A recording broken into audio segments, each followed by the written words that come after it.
Good evening, Stevens Point. I'm Rachael Ellis. And I'm Breanna Schmitt. This week in SPTV News, a shooting in Stevens Point, a dance concert created and produced by students, and a Democratic candidate drops out of the race for office. All of this and more when we return.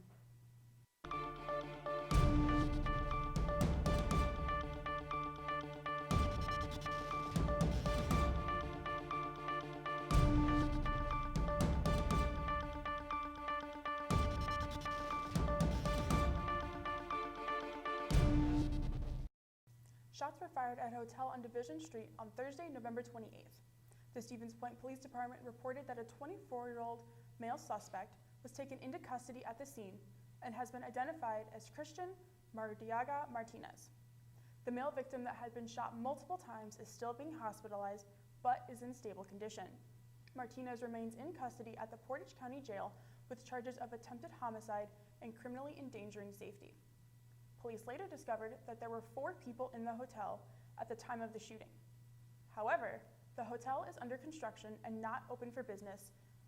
Findings from the police department show that 4 people, including the victim and the suspect, were from out of state. The Century Foundation donated $125,000 in support to the Green Circle Trailhead project in Schmeekley Reserve. Preparations for the project started back in 2016 with a gift from the John Knoll family.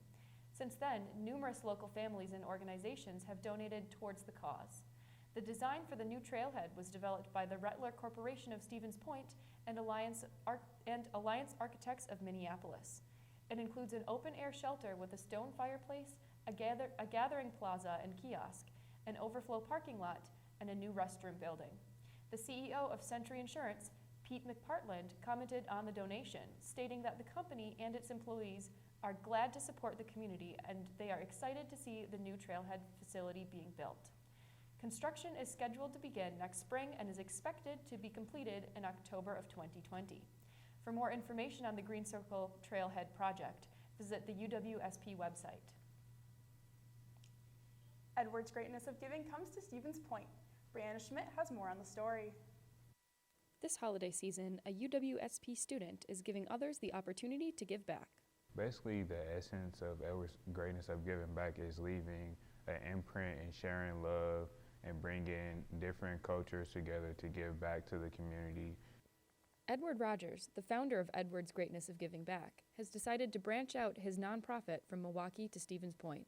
So here in Stevens Point, I'll be collecting hats, gloves, scarves, and socks. And back home in Milwaukee, I have it expanded a little bit more, so I also collect hats, gloves, scarves, socks, shoes, and toys.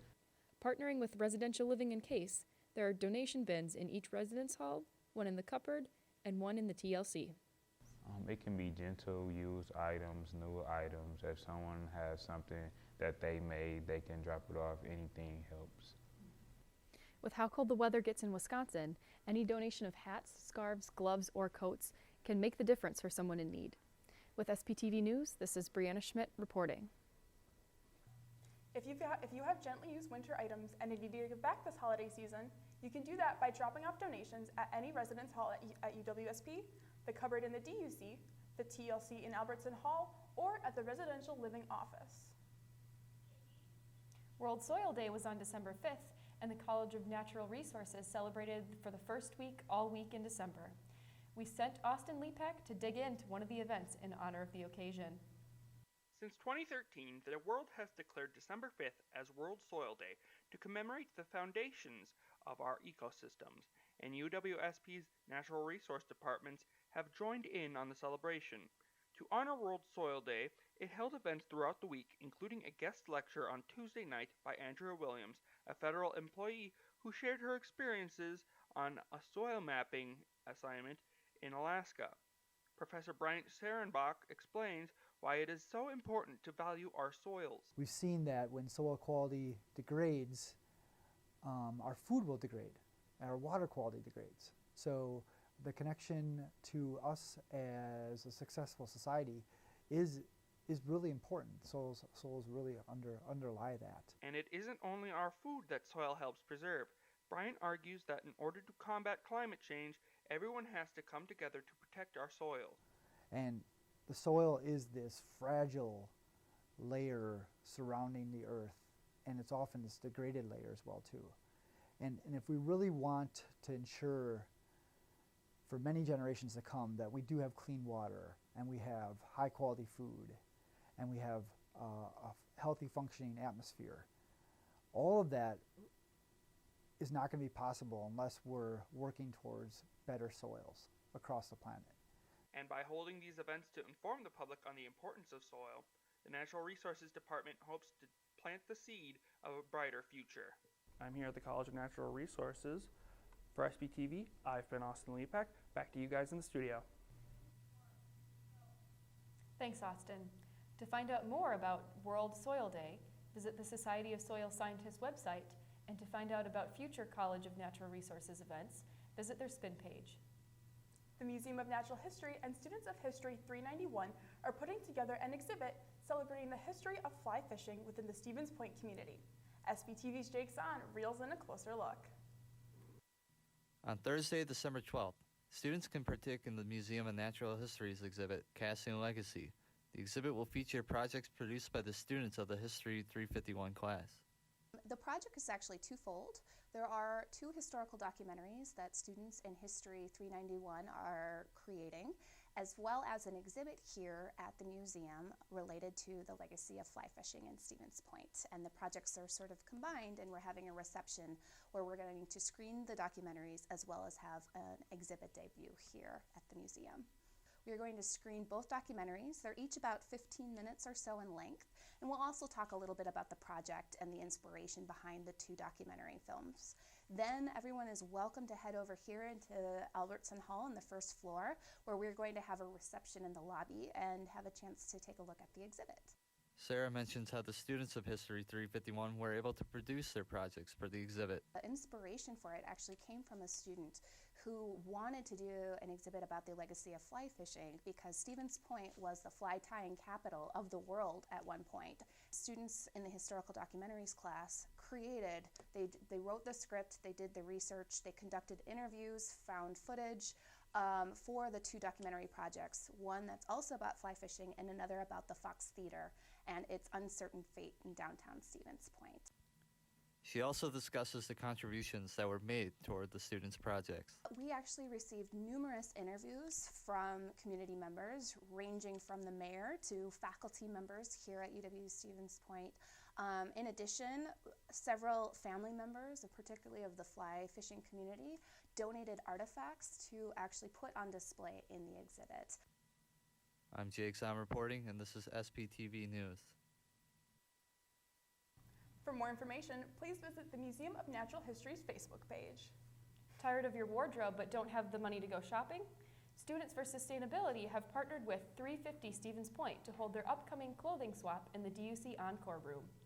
Students are encouraged to bring in clothing and trade it in for different clothes, or students can buy clothes for $1. The president of 350 Stevens Point, Molly McGuire, explains how clothing swaps are beneficial to the environment.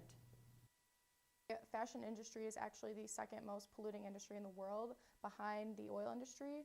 Clothing actually has a large impact on our climate because we are throwing them in the landfill and it's producing greenhouse gases. To make the product is a lot labor intensive, really resource intensive. Just to make a pair of blue jeans, it can be around 1,000 gallons of water, which is insane.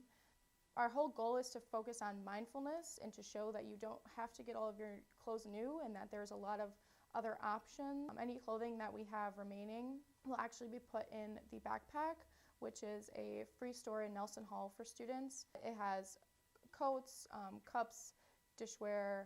You need health products. It's all free for students, so we're going to donate the extra clothes to that.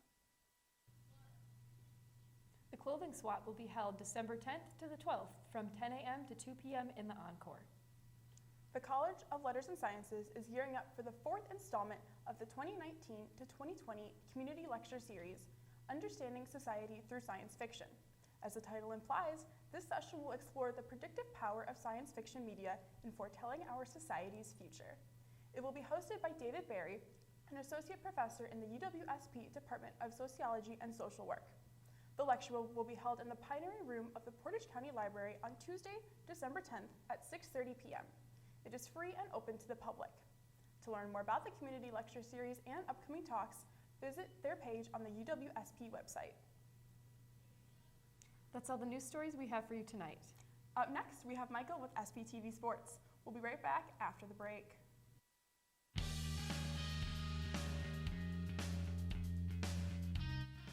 Warzala, the 7th largest book printer in North America, is hiring students for the semester. We are 100% employee-owned and located right here in Stevens Point, Wisconsin. All shifts currently hiring, with jobs starting at $10.80 an hour. Hours are flexible. For more information, contact the Warzala HR department.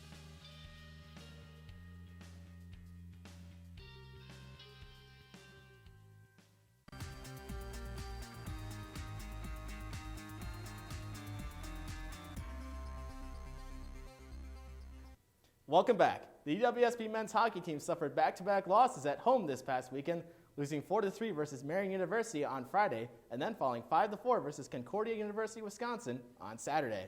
The Pointers played behind in both matchups, but would rally back both times to make it a one-score game. All 7 goals scored by the Pointers were scored by 7 different players. In the net, goaltender Eli Billing took the losses on the weekend, but had an .818 save percentage in both contests. The Pointers fall to 4-5-1 overall and are ranked 13th in the nation. They will play a couple conference games this weekend as they host UW Stout on Friday night and then travel to Northland College on Saturday night.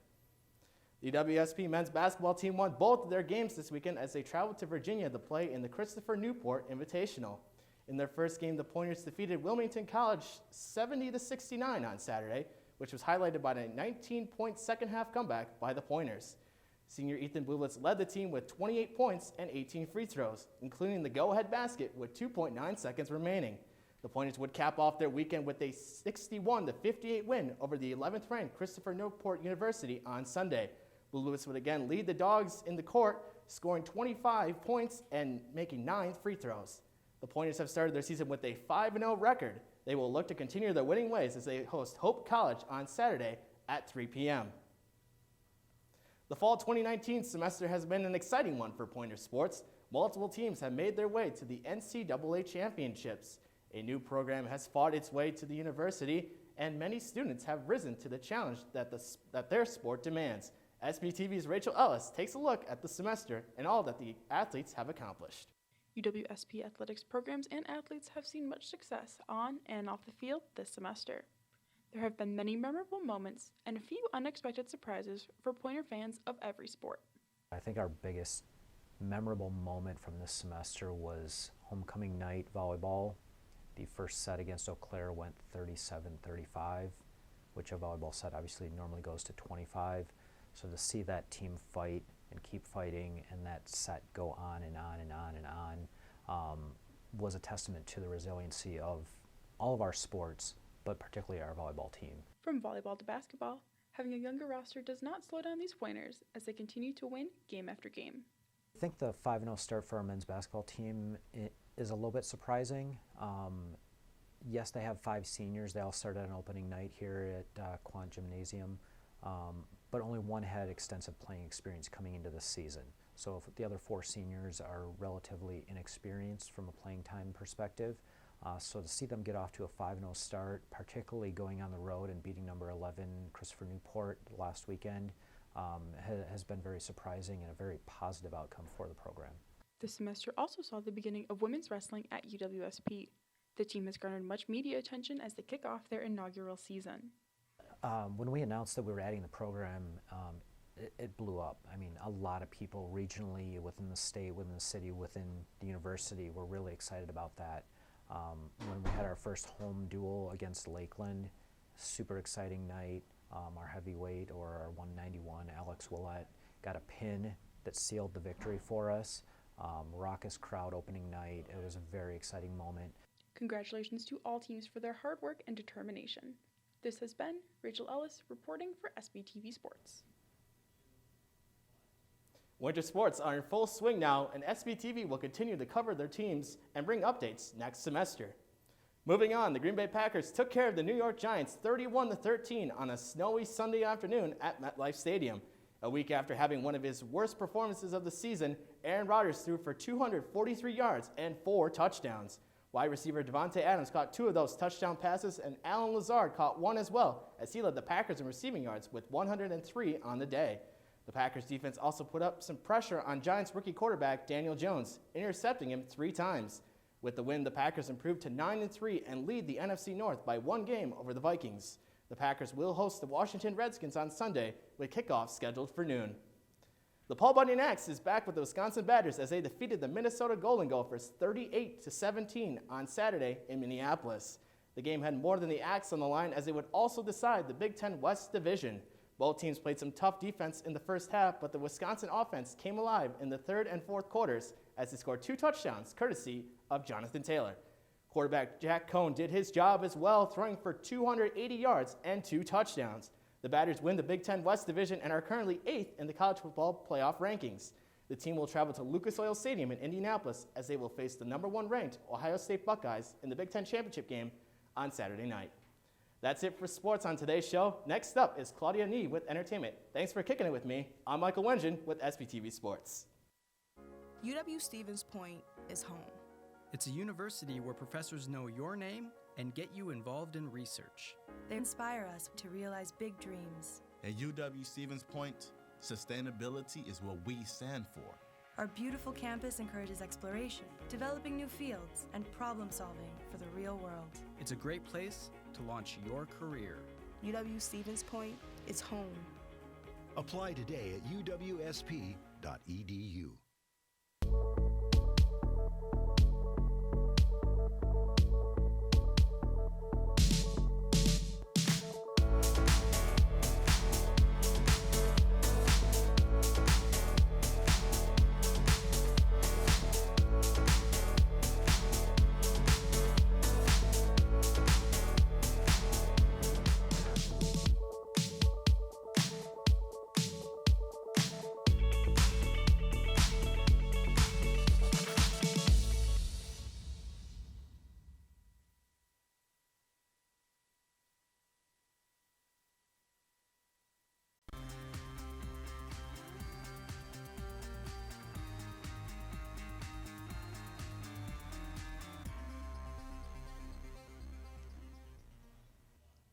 Welcome back, Pointers. Theater and dance majors are showcasing their creativity through After Images, a dance concert that is the last production in the 2019 UWSP Theater and Dance production season.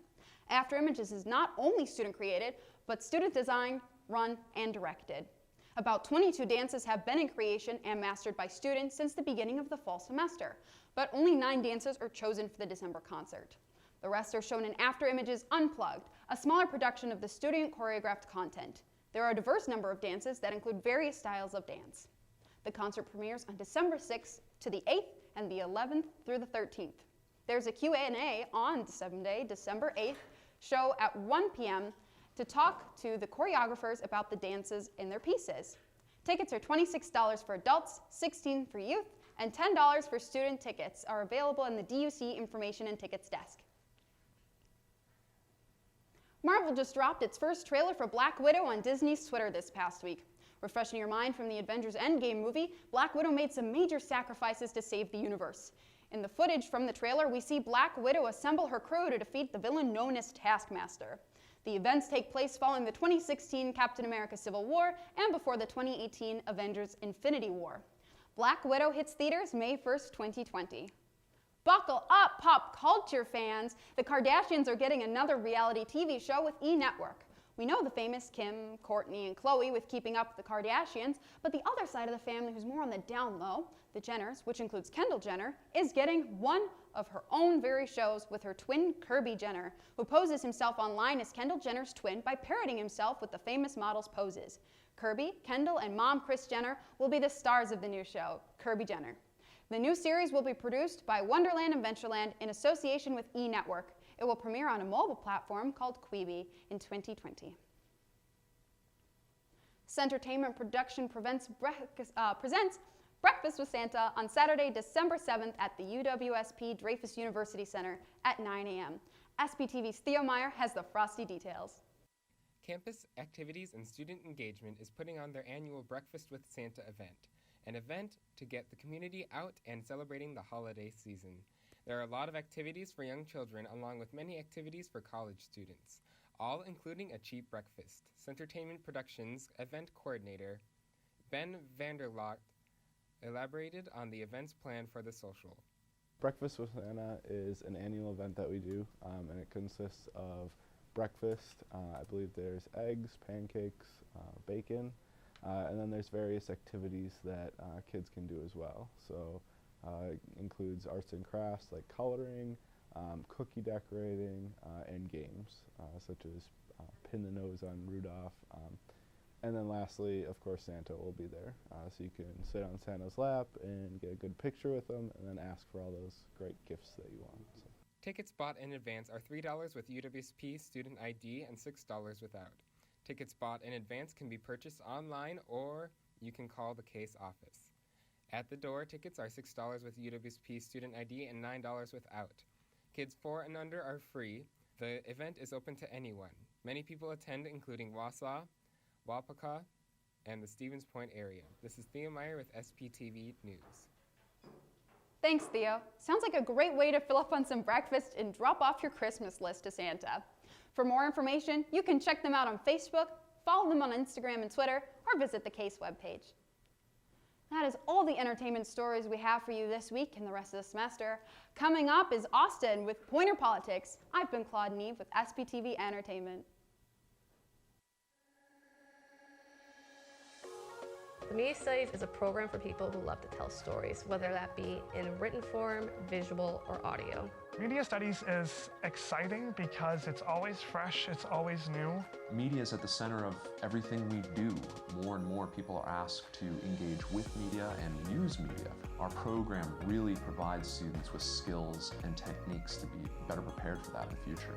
We offer courses in media production, both video and audio, nonfiction and fiction, music production, journalism, film studies. Media Studies is a great way to get hands-on experience in the field that you're looking to do. They teach you the basic concept behind everything, and then they tell you to go do it. We really pride ourselves on thinking of a wide set of opportunities that we can give our students. The student organizations are a great asset. We have SPTV, the student television organization, 90 FM, the radio, and the Pointer, our student-run newspaper. It's a great way for students to get involved, learn skills that they need for class, and meet new people. Some great facilities where our students can hone their skills. There's a giant studio in the center of the comm building. I've had quite a few classes in there. A lot of our classes are very hands-on, they're very interpersonal. You're getting the skills that will allow you to create your future, and I think that's what makes it a truly amazing experience for students. There's an incredible range of options for graduates. We've had students go out and become independent contractors, work for radio stations, newspapers, with TV stations. Everyone is different and they have their own unique style. In all the classes and all the student organizations you get involved in, you have a lot of flexibility to really create your own work and do it in a way that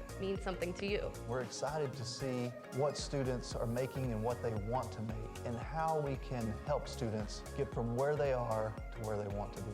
I'm in a video production class that's teaching me how to film documentaries. I'm also in a screenwriting class and I get to learn how to write movies. So I'm doing all these different cool things and I love it every day. Welcome back, Pointers. On Tuesday, December 3rd, former Wisconsin Republican Governor Scott Walker said he won't run for office before 2025, but wouldn't rule out anything after that. According to AP News, Walker discussed his future in politics while he was attending an event at the Milwaukee Press Club. Walker said he wouldn't run for office until he completed his time as serving as the president of the Young America's Foundation in 2024. He stated that he is 22 years younger than President Trump and that he has the time to make it happen. Moving on to national news, Senator Kamala Harris ended her 2020 presidential campaign on Tuesday, an abrupt departure for a candidate who was once seen as a leading contender for the Democratic nomination. Harris informed her senior staff Tuesday morning. She later sent an email to supporters and released a video on Twitter. Kyung La has the story. It is with deep regret, but also with deep gratitude, that I am suspending our campaign today. Senator Kamala Harris announced the sudden end to what began as a campaign of potential and promise. At her launch in January, thousands packed downtown Oakland, California. Let's do this! An attention-grabbing moment. Harris would have another at the first Democratic debate when she launched an attack on former Vice President Joe Biden on his opposition to federally mandated busing to desegregate schools decades ago. There was a little girl in California who was part of the second class to integrate her public schools, and she was bused to school every day. And that little girl was me. Her poll numbers soared, but those campaign highs wouldn't last. Harris struggled to stake a clear position in a crowded Democratic field. On health care, she seemed to say she would get rid of private insurance. Let's eliminate all of that. Let's move on. Then she backtracked. It was in the context of saying, let's get rid of all the bureaucracy. Let's get all of the ways. Oh, not the insurance companies. No. And then a lack of clarity on her message, shifting from one central theme to the next. Let's speak that truth. Talking about my 3 a.m. agenda. Justice is on the ballot in 2020, and that's why I'm running for president. The costs piled up while her poll numbers plummeted. Harris refocused on Iowa. Just weeks ago, projecting confidence. Listen, we're going to do well in Iowa, and I'm sure of that. She was getting some good advice at some points in this campaign, but she followed it up with flops. She got some of her answers wrong, didn't know where she stood on important issues, backtracked. Gil Duran was a senior advisor for Harris when she was California's Attorney General. This is my sister Maya. Sources tell CNN the campaign suffered from infighting.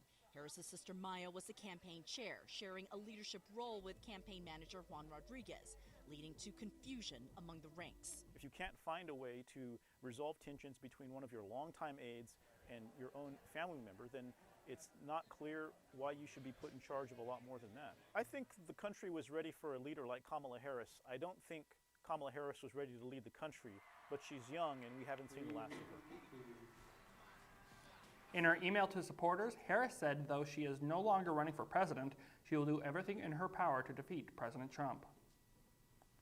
Reproductive rights advocates are concerned over a proposed abortion bill in Ohio. They say the bill would not only ban abortion after 6 weeks of pregnancy, but they say it also requires a medical procedure that's never been done and may not actually work. As John Kosick reports from Columbus, the bill would also lead to the death penalty for abortion providers in some cases.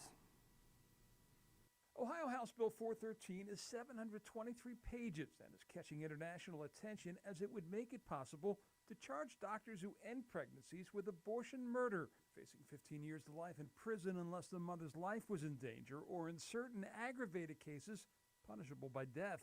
I think it makes Ohio look extreme and foolish. Case Western's Jesse Hill specializes in constitutional law and reproductive rights. It is extremely unusual for a law to go, that's purported to be a pro-life measure, to go this far and to threaten people with the death penalty for seeking a health care procedure. HB 413 would also require doctors to try to save ectopic pregnancies, where the pregnancy is growing outside of the uterus, by reimplanting the fetus in the uterus, something even pro-life OBGYNs argue isn't medically possible. You can't find a single medical expert to support the idea that there is this treatment, a viable treatment that is described in the bill. When Governor Mike DeWine signed the heartbeat abortion bill into law in April, he did so knowing that the measure would be challenged in the courts, as it immediately was. Have a vehicle for the United States Supreme Court so that should it be ready to do so, it could revisit some of its prior rulings. Specifically Roe v. Wade, the 1973 decision that legalized abortion across the country. Ohio, one of several states with cases seeking to challenge Roe, a move the pro-life groups feel faces greater odds once Justice Brett Kavanaugh was seated. All of this playing out as we roll into 2020. We have a big chunk of our electorate on both sides that vote on that issue alone, and they could agree with you on 99% of the other issues. But if you differ from them on the issue of abortion, you will never get their vote. The bill, which is still in the state legislature, gained some international news coverage over its abortion provisions. That's all the political news we have for you this week. Now back to Rachael and B. I'm Austin Lepak with SPTV Politics. Thanks, Austin. That's all we have for you this week in SPTV News. This has been the last newscast for the semester, but we want to acknowledge the members of SPTV that are graduating and studying abroad next semester. So, Claude, come on in. Claude has been our production manager for the last semester. Rachel has been our sports reporter for the last semester, but they're both invaluable to SPTV. I appreciate everything that you guys do. I'm very sad to see you both leave, and I wish you best of luck in Ireland and best of luck in the future. Thank you. Thanks, B. You're Gonna welcome. need it. I appreciate it. Yeah, have fun in Ireland. Send lots of photos. Sounds good. All right, and with that, until next semester, Stevens Point, have a great night.